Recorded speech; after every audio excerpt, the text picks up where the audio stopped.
Dear Ate Baby, sobrang fan niyo po ako, Confession of Desires, kaya ito, napashare na ako. Matagal po ako nag-work sa Manila at tuwing Christmas and New Year lang ako nauwi sa province namin. Mga 9 hours din travel from Manila by bus. Ngayon, pa-holiday, so naisipan ko umuwi. Hindi naman puno yung bus, pero sa gawi ko pa din, tumabi itong si lalaki.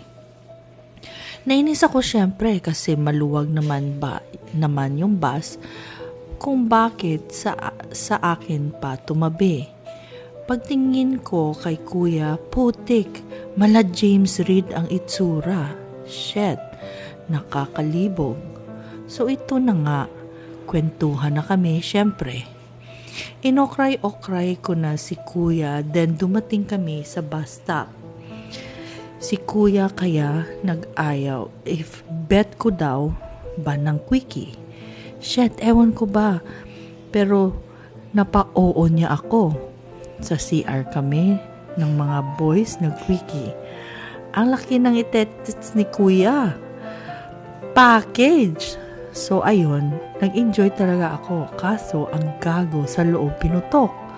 Kaya, ikaw kaya namala James Reid ang itsura kung nababasa mo to.